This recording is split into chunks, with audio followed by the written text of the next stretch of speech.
Vous connaissez Haïti, la première colonie indépendante d'Amérique, indépendante et en plus composée d'esclaves libérés, noirs. Mais avez-vous entendu parler de la République dominicaine, sa voisine de l'Est? Savez-vous que la République dominicaine construit un mur afin de protéger son espace de paix contre les invasions migratoires haïtiennes? Comment se fait-il que ces deux républiques, cohabitant sur la même île, soient si différentes? C'est ce que nous allons voir ensemble après le générique. Histoire, philosophie et politique, car tout est politique dans la vie. Histosophienne, histosophien, bienvenue.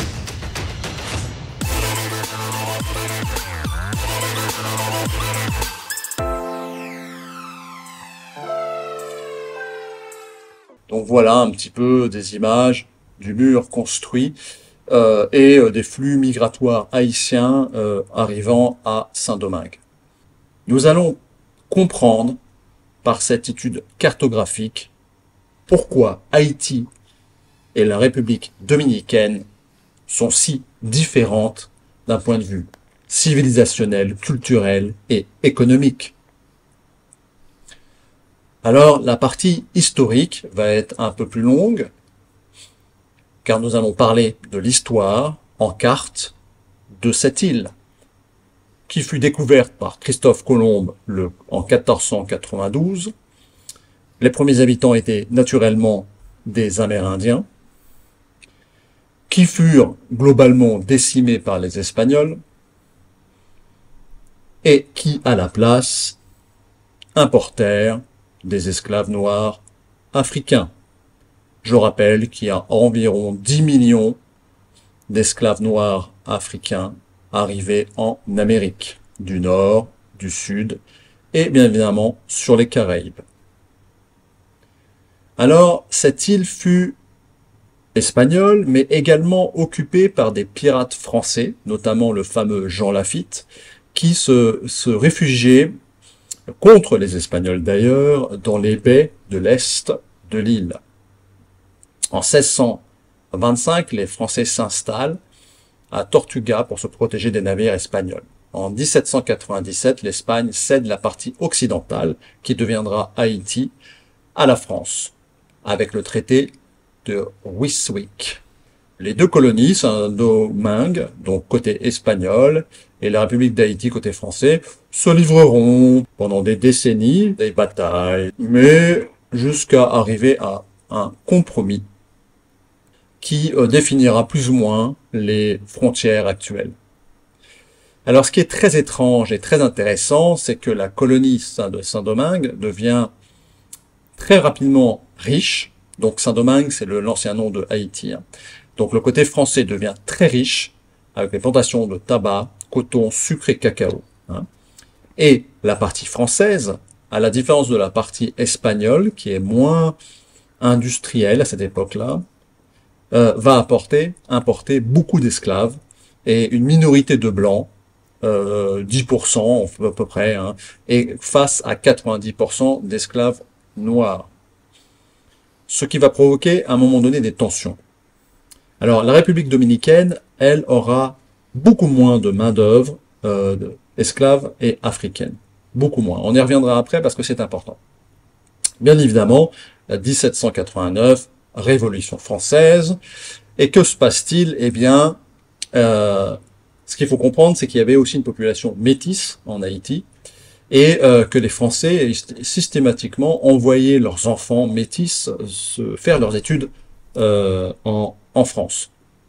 Donc, il y avait une élite métisse, tout à fait au courant de la Révolution, et en 1791, les esclaves se soulèvent, débutant la Révolution haïtienne.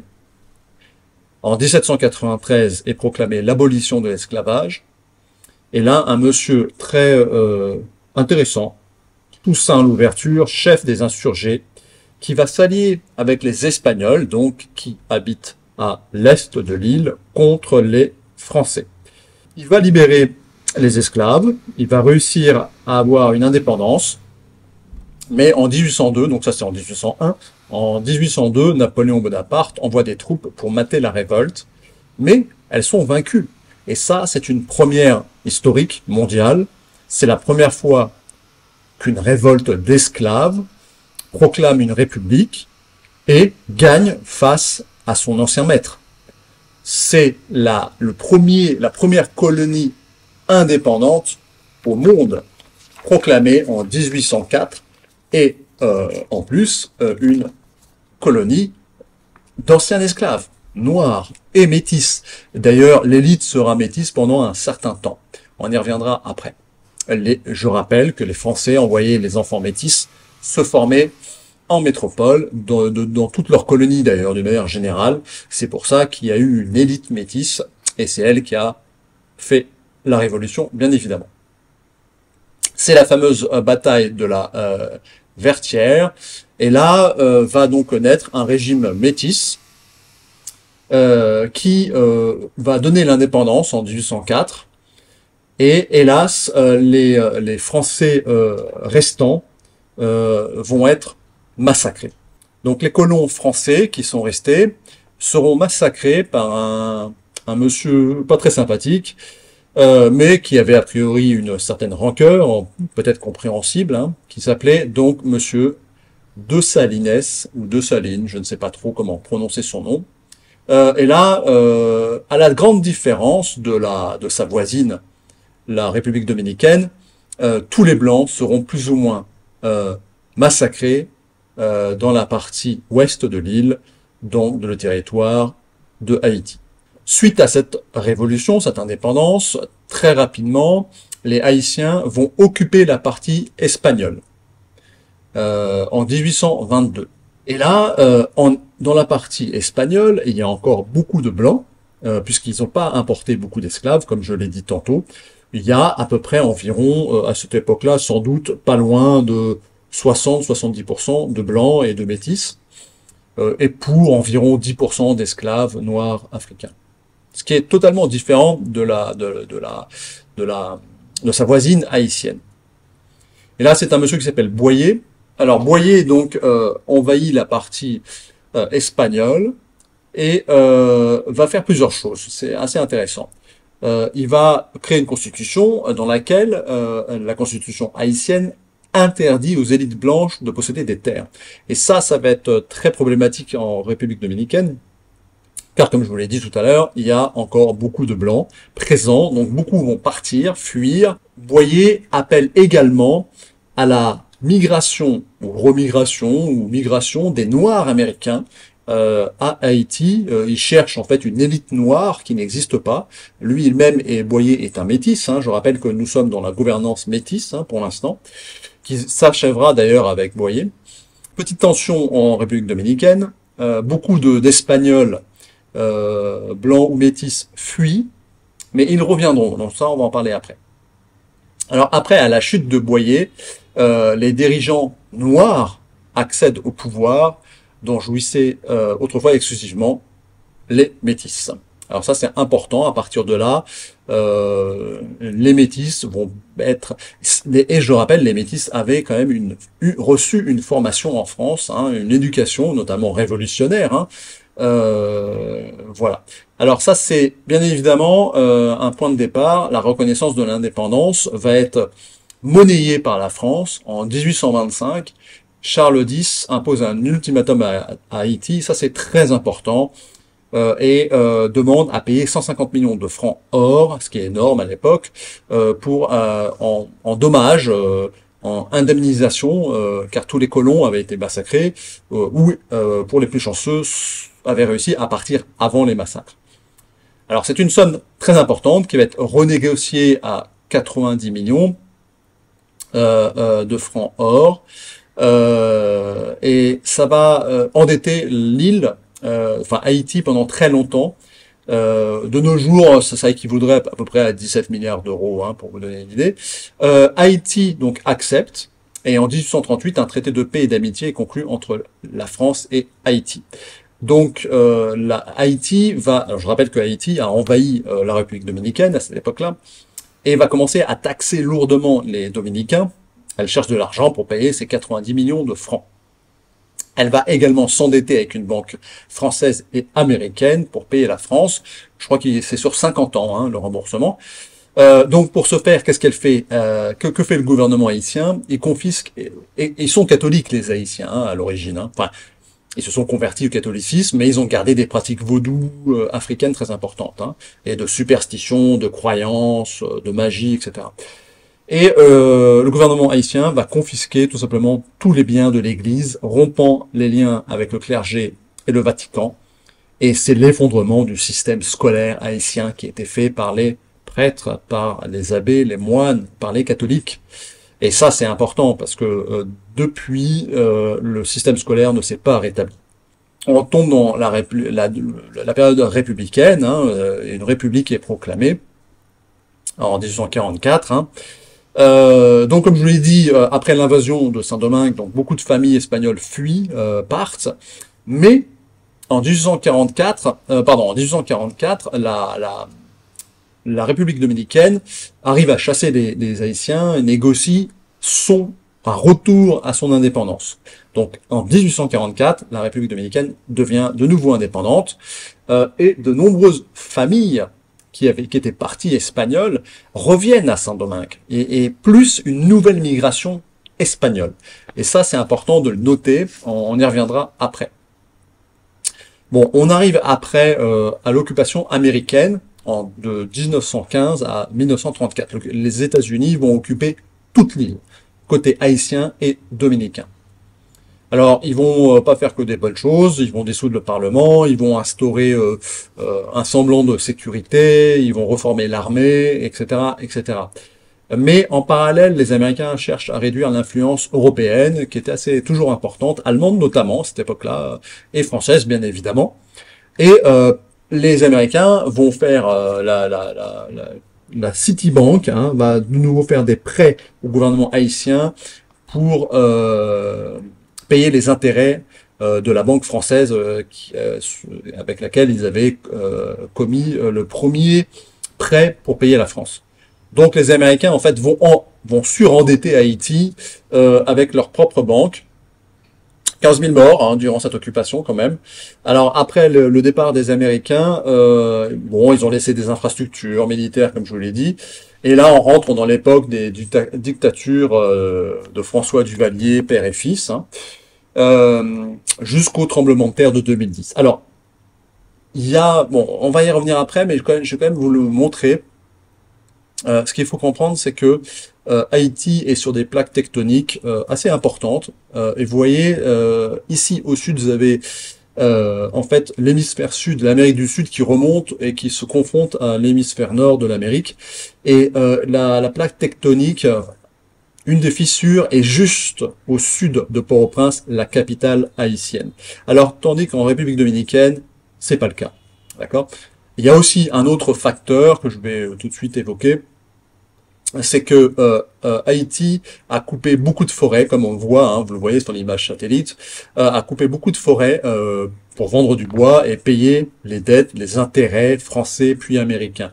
Et c'est pas le cas à Saint-Domingue qui a gardé sa forêt. Donc géographiquement, vous avez deux points importants, pas de plaque tectonique sur la capitale. Et d'ailleurs, Saint-Domingue et Haïti ont à peu près la même population, hein. 16-20 millions, je crois, de personnes, mais c'est beaucoup moins dense en République dominicaine, puisqu'elle est beaucoup plus grande, sa partie. Et en plus, donc, la plaque tectonique est juste à Port-au-Prince, et donc en 2010, tremblement de terre, et qui va créer, qui va dévaster Haïti, qui était déjà pas très en forme, et donc ça, c'est vrai que ça aide pas beaucoup. Et après, les typhons qui sont réguliers dans cette région, en Haïti, ils sont beaucoup plus dangereux, comme il y a plus de forêt, il y a plus d'arbres, beaucoup moins, tout du moins, eh bien, il y a des glissements de terrain, ce qui est pas du tout le cas, ou tout du moins le cas en République dominicaine. Voilà pour l'aspect un peu géographique.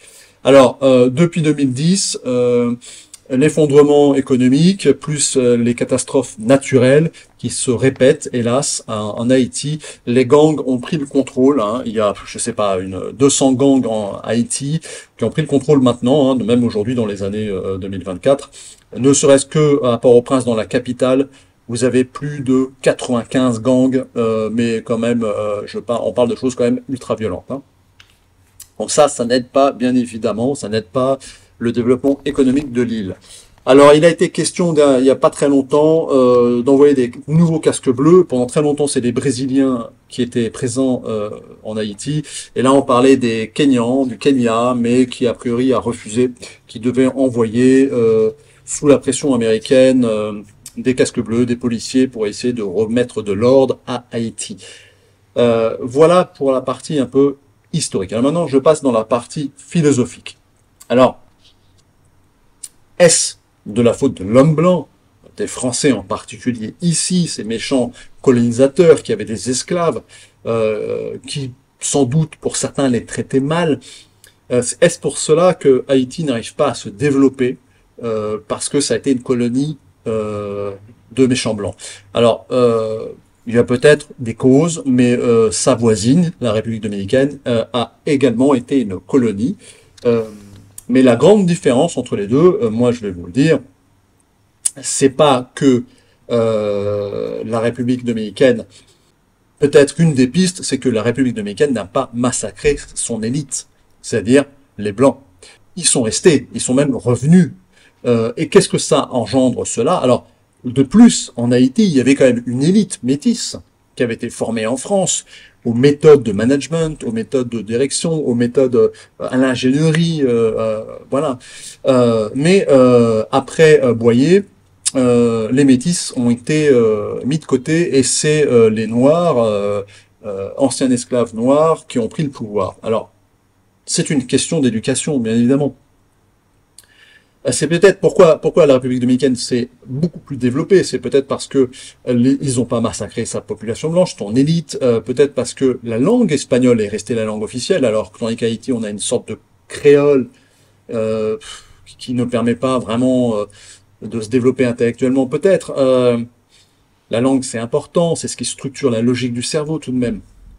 Est-ce que c'est parce que les cadres dirigeants en République dominicaine, que ce soit les métis ou les blancs ou les noirs, travaillent main dans la main, il y a une organisation, il y a un État fort, il n'y a pas de gang en République dominicaine, ou tout du moins très peu par rapport à Haïti.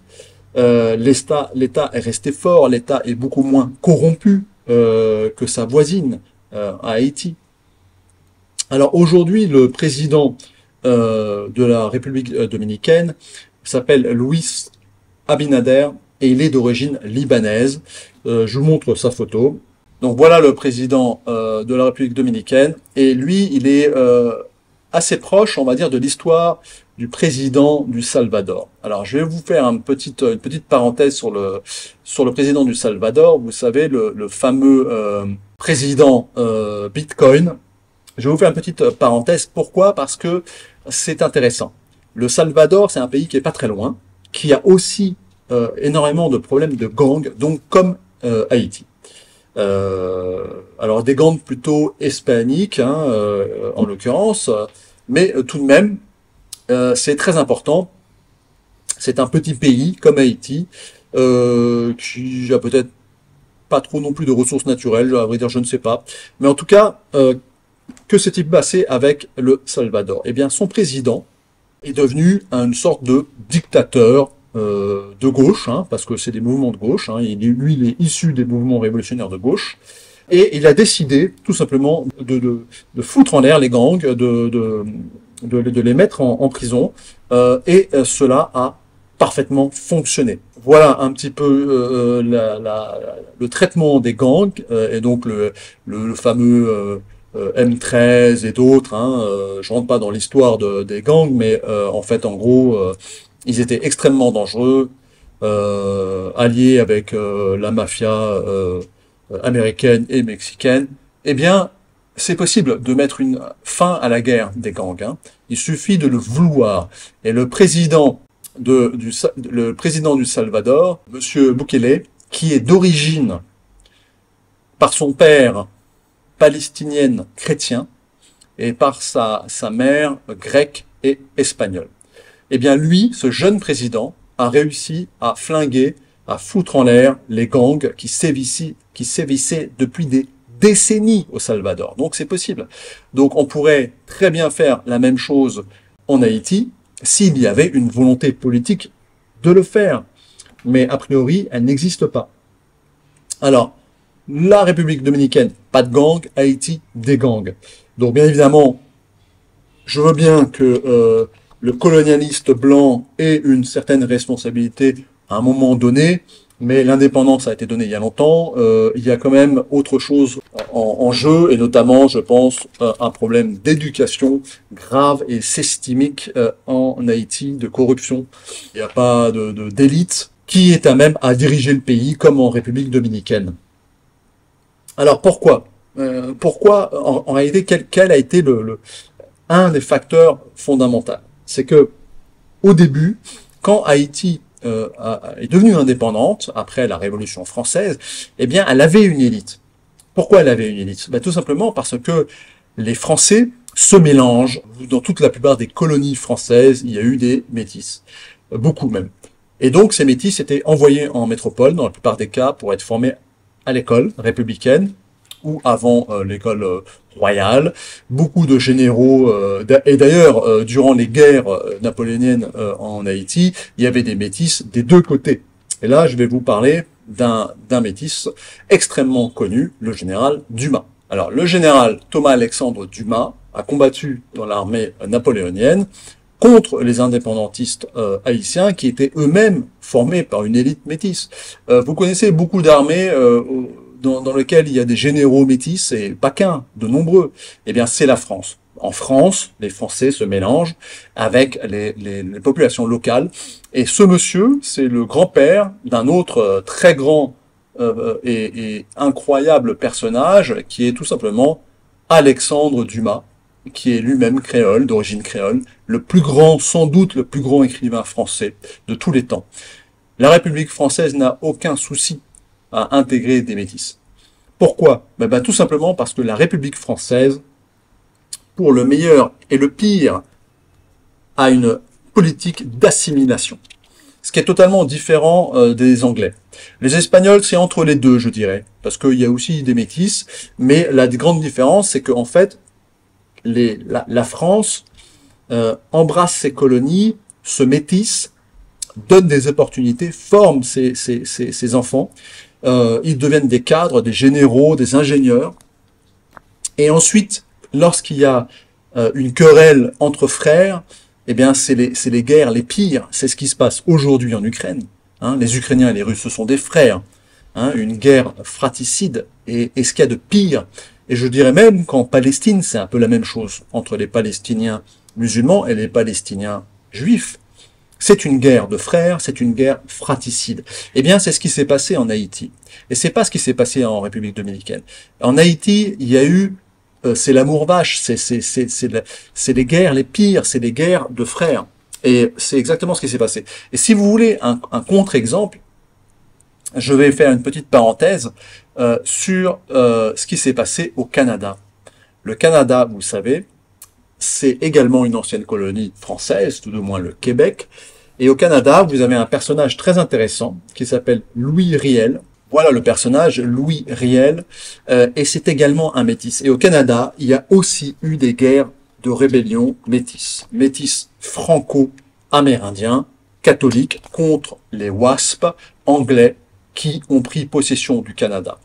Et ces métis se sont réfugiés du Québec, hein, où ils sont nés, vers le Canada central, mais avec la construction du fer et le développement du Canada de l'Ouest, eh bien, ils ont cherché à créer un pays indépendant.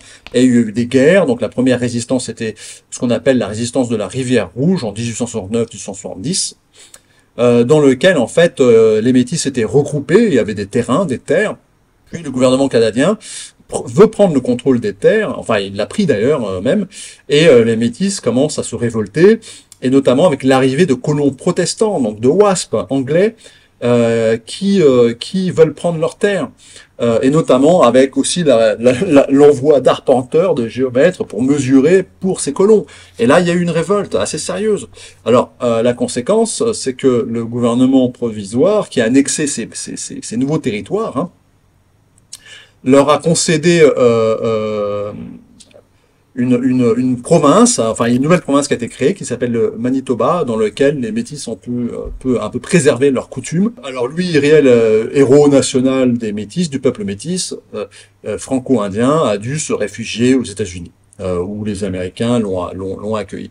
Et quelques années plus tard, en 1885, il y a une nouvelle révolte, ce qu'on appelle la rébellion des Métis, et celle-là, elle a été écrasée par les Canadiens WASP et Écossais, hein, parce que c'était MacDonald à l'époque, et ils ont été massacrés, et Louis Riel a été tout simplement pendu. Alors voilà une autre histoire un peu triste de, si vous voulez, des problématiques avec les Métis et les sociétés qui ne les acceptent pas, ce qui n'est pas le cas de la France. À Haïti, le problème a été tout simplement que il y avait trop de disparités, sans doute, entre l'élite blanche et les esclaves, ce qui était peut-être moins le cas en Amérique du Sud, effectivement. Voilà, donc ça a dû créer vraiment quelque chose d'assez important et dur à supporter pour les esclaves. Et ensuite, je vous dis, c'est une guerre fratricide de frères, et c'est les pires. Et je rappelle qu'il y avait des métis du côté napoléonien et du côté de l'indépendance. Hein. Et Napoléon donc a remis l'esclavage, hein, qui avait été aboli pour faire plaisir à sa copine. Vous le savez, vous connaissez l'histoire, qui elle-même avait une famille dans les îles. Pas à Haïti, je pense, mais peut-être à la Martinique ou à la Guadeloupe, je ne sais plus. Voilà. Alors, je vais rentrer rapidement dans la partie politique.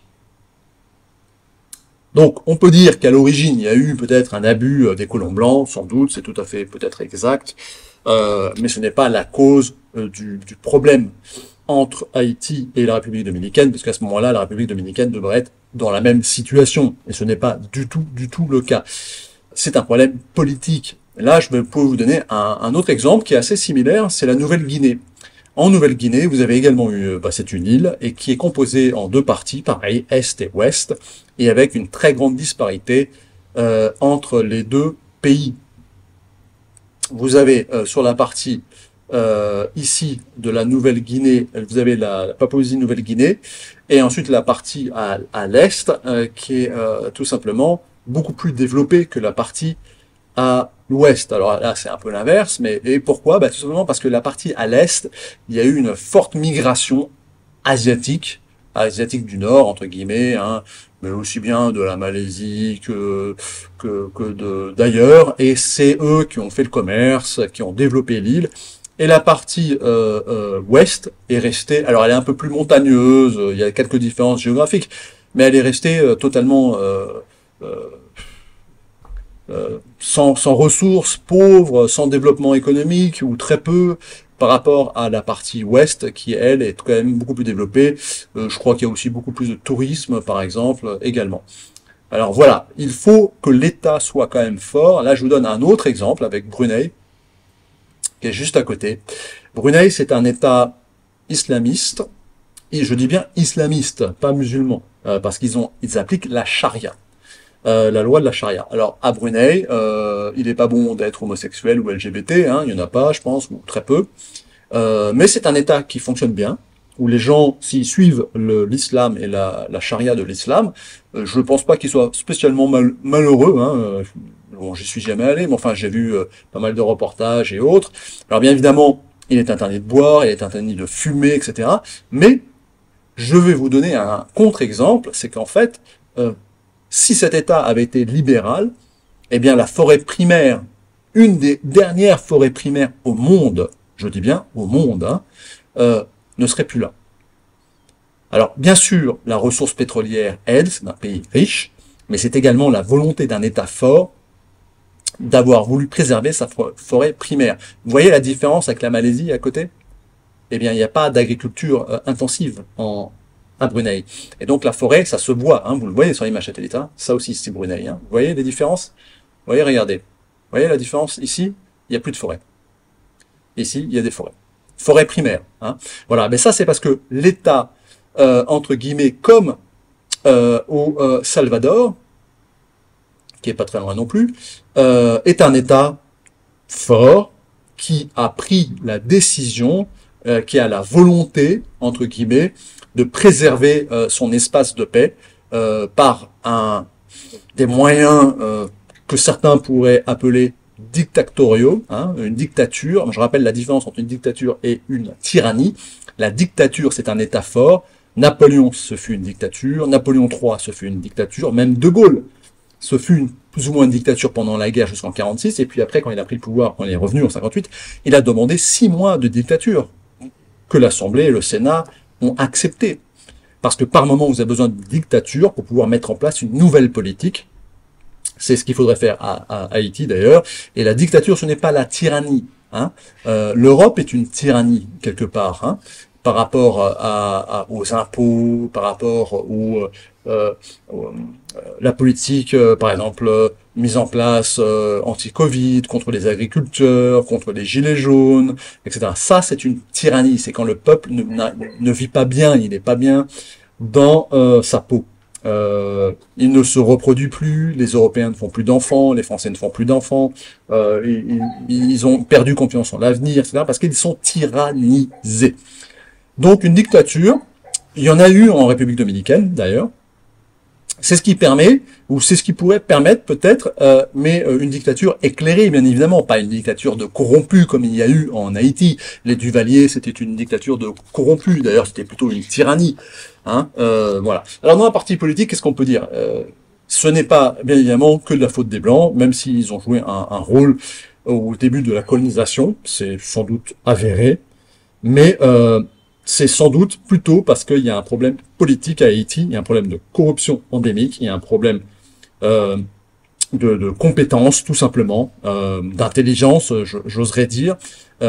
Cette île est pas très grande, la République dominicaine économiquement est en plein boom, le tourisme explose, ils ont même trouvé une mine d'or qu'ils exploitent dans le sud, je pense qu'il devrait y avoir aussi de l'or et des ressources naturelles en Haïti, mais le gouvernement est tellement incapable, incompétent, qu'il ne peut rien faire, et qu'aujourd'hui c'est des gangs qui gèrent les quartiers.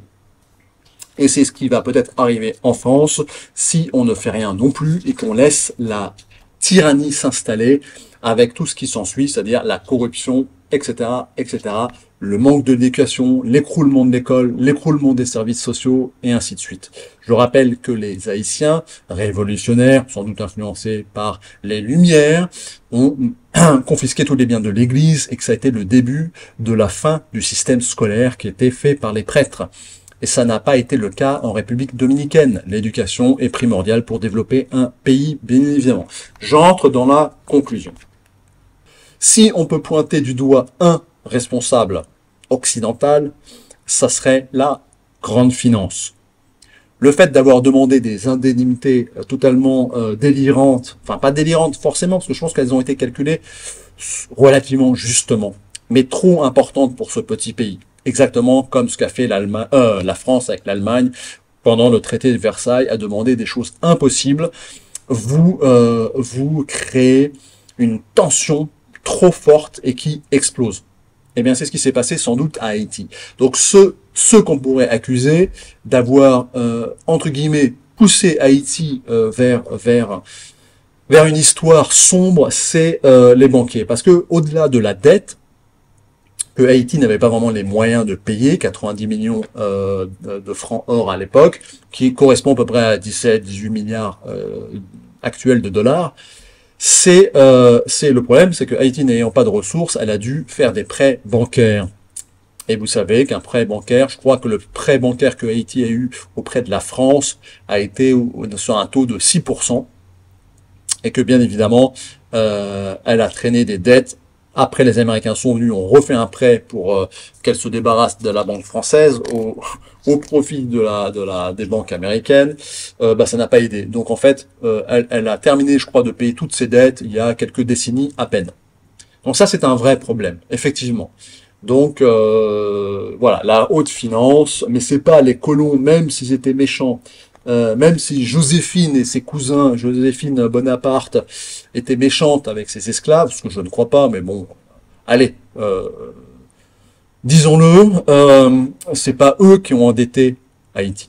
Hein. Ils ont peut-être freiné à un moment donné son développement, mais ils n'ont pas endetté, ils n'ont pas demandé à être massacrés, parce qu'ils ont été massacrés, ils n'ont pas demandé à être spoliés de leurs biens, même si c'était acquis de manière un peu injuste. C'est pas ce qui a mis Haïti dans le noir. Les intérêts bancaires sans doute ont joué un rôle, parce que là on peut terminer et conclure en quelque sorte sur l'histoire assez triste de Jean-Bertrand Aristide, qui fut sans doute un espoir à un moment donné pour Haïti. Donc voilà Monsieur Aristide, qui a été légalement élu, hein, il faut le reconnaître, c'est assez rare, et qui a eu le culot de demander à la France des indemnités. Je pense que ce n'est pas totalement injustifié, mais le problème, c'est que si jamais la France, c'était sous Chirac, hein, il me semble, avait commencé à donner des indemnités à Haïti, eh bien toutes les anciennes colonies vont en demander, et c'est la boîte de Pandore qui s'ouvre, bien évidemment. Donc ce monsieur a été, comment dire, remercié. Hein. Il y a eu un petit coup d'État à Haïti, qui a été plus ou moins fait par les États-Unis et les Français, qui n'ont pas trop apprécié la blague. Et puis ce monsieur, bon bah, a été démis. On lui a demandé de partir, mais en 2015, quelques années après, la France reconnaît une dette morale vis-à-vis de Haïti. Alors pour conclure, si vous voulez, on a quelques points, 6 points qu'on peut aborder. Le premier, c'est l'histoire coloniale. Alors le méchant blanc qui a martyrisé le pauvre esclave noir, est-ce une des origines de le non-développement endémique de ce pays? Oui et non, parce que sa voisine a aussi été une colonie, mais par contre qui a importé, qui a amené moins d'esclaves noirs sur le continent, parce qu'elle n'avait pas le même type de développement agricole.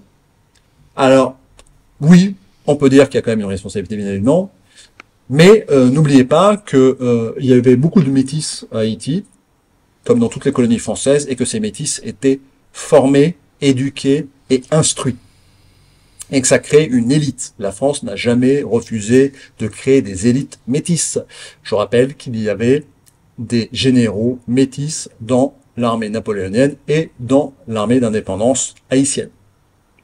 Alors le point numéro 2, c'est la politique gouvernementale. La politique gouvernementale à Haïti est catastrophique. Elle est instable, corrompue, elle s'en sort pas. Et ça, je pense que c'est réellement parce que les Haïtiens ont détruit leur propre élite, et l'élite blanche, même si elle était méchante, aurait pu aider. C'est le cas dans la République dominicaine. Les Espagnols sont restés, sont même venus après en remigration, enfin en migration, et que l'élite n'a jamais été détruite. Et c'est un peu ce qui s'est passé d'ailleurs aussi au Cambodge avec les communistes, avec Pol Pot. Hein. Et à la différence du Vietnam, ça n'a pas été le cas. Le Vietnam aujourd'hui connaît un boom économique incroyable. Le Cambodge, un peu moins, même s'il s'en sort. Mais le fait de massacrer ces élites n'aide pas. Hein. Ça, c'est un point crucial. Parce que après, si vous avez plus de cadre, ben c'est compliqué. Bon, après, les catastrophes naturelles. Oui, Haïti a été frappé par beaucoup de catastrophes naturelles. Le fait d'avoir coupé ces arbres pour trouver de l'argent rapide n'aide pas. Hein, je vous remets les plaques tectoniques. Effectivement, vous avez une fissure pile sous Port-au-Prince, qui n'est pas le cas de Saint-Domingue. Donc, pas de bol. Là, c'est vraiment pas de bol. Haïti, la partie ouest est plus sensible aux plaques tectoniques. Voilà. Bon, ça c'est vrai. 4. Développement du tourisme. Avez-vous envie d'aller à Haïti cet été pour prendre des vacances? Je ne pense pas. Avez-vous envie d'aller en République dominicaine? Oui, peut-être. Voilà.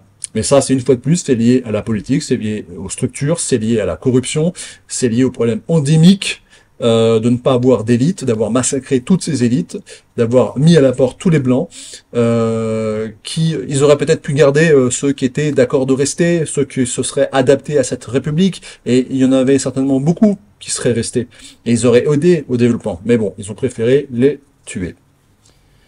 5, alors, aide internationale et investissement. Effectivement, la République dominicaine a reçu beaucoup d'aide. Plus, bah oui, une banque, elle a tendance à investir, à prêter de l'argent dans un pays qui est plus sûr, qui est solvable, qui va rembourser ses dettes. Tandis qu'Haïti a un tel niveau de corruption que bah, plus personne veut lui prêter d'argent. C'est aussi simple que ça. Donc voilà, un petit peu brièvement résumé, ces différences notoires sur une petite île, enfin pas si petite que ça, mais sur une île où la partie ouest Haïti est dans un état économique proche du chaos. On va d'ailleurs aller déjà dans le chaos. Les gangs règnent.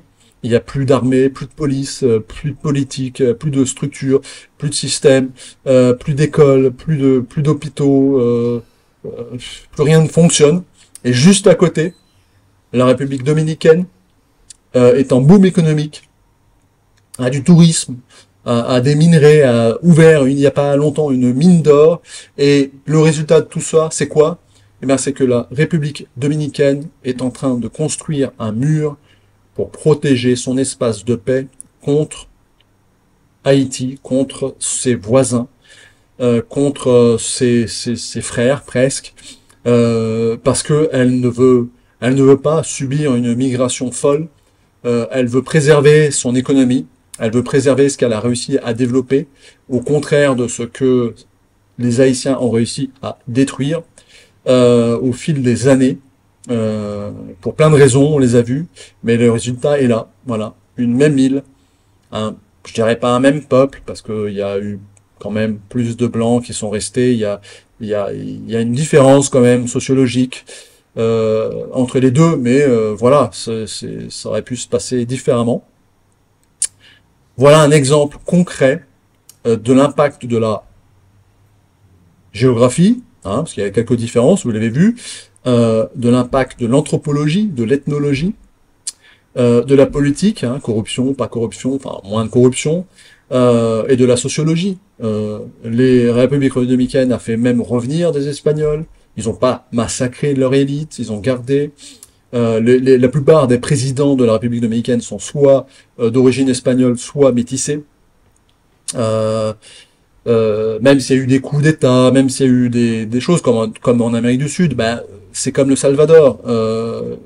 Si on a une volonté politique et qu'on aime son pays, et qu'on a une volonté politique, et qu'on a un gouvernement fort, on peut lutter contre la corruption, on peut lutter contre les gangs, on peut lutter contre la pauvreté. La Chine est un autre exemple, 500 millions de pauvres sortis de la misère. Voilà, c'est une question de volonté, mais c'est aussi une question d'élite, bien évidemment. À bon entendeur, salut.